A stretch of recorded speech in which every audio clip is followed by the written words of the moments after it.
The Congressional Budget Office recently released a study that found that income disparity grew dramatically from 1979 to 2007.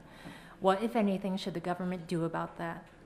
Yes, so number one, the facts, if you will. We have to put people back to work. There's nothing that lifts the economy quicker than Americans having good, meaningful work. Income disparity, to a great degree, is a result, obviously, of unemployment. It's not having the pieces in place for folks to have good, meaningful work, to pursue that American dream. I believe in the iconic words carved at the base of the Statue of Liberty: give us your tired, your poor, your huddled masses, and from that we built a nation. We have a role as Americans to look after each other. It's what we do when we are at our best. We are that bright, shining city on the hill, if you will, when we take care of each other as Americans. I think we need to put people back to work. We need to make sure that everyone and every corporation pays its taxes so that revenues come into the system, and then we need to do everything in our power to make sure that the least among us have what they need. You know, as you think about it, income disparity, it really is what my focus has been since I've been in the Congress, and that is jobs in the economy. I can sit down with my UAW folks in my office, which I do every year, and we talk about our goals are the same.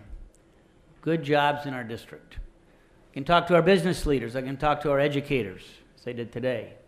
It's called jobs in the economy. Those people that have a job are the ones that are doing pretty well right now, particularly as we have gone through some mighty tough times. Here in Michigan, we had 38 consecutive months of double-digit unemployment.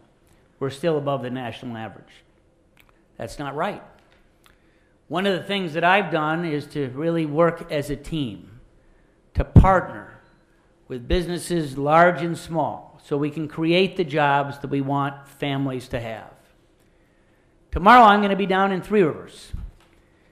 They're giving a pretty good check to the city of Three Rivers because of the expansion of what they've been able to do with American Axle.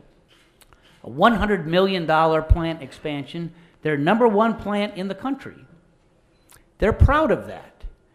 And they're able to do that because of the work, the bipartisan work that we did first with President Bush and then with President Obama on helping the auto industry survive, because they had an issue of bankruptcy where you pay the money back with interest, as Chrysler's done, and we hope GM does, or liquidation, actually shutting the doors, turning to dust, not being able to work. We want people to go back to work. And that's what our focus should be as we look at the income levels for all Americans. We had $236 billion in surplus, and we were headed towards reducing our deficit.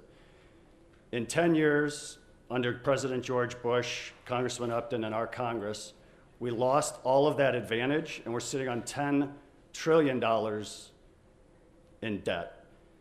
You bring jobs back home, in part, by getting rid of tax incentives that allow companies, have us, subsidize them to move jobs overseas. Day one, I would look to reverse that tax incentive and create a tax incentive that brings jobs back here and puts people back to work. That's a meaningful program that we could do right now.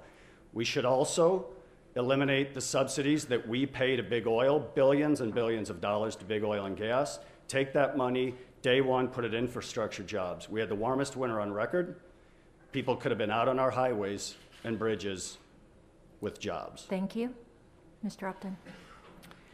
Well, the second piece is tax reform. We've got to do that.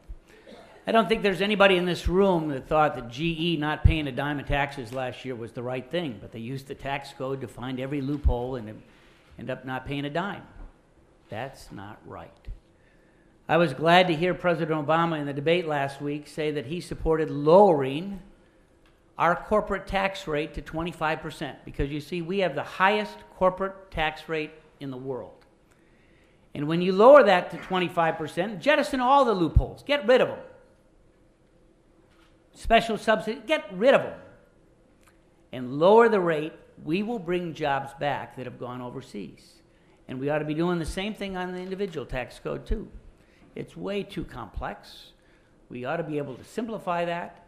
It ought to be bipartisan, and I'm convinced that it will happen for the right reasons.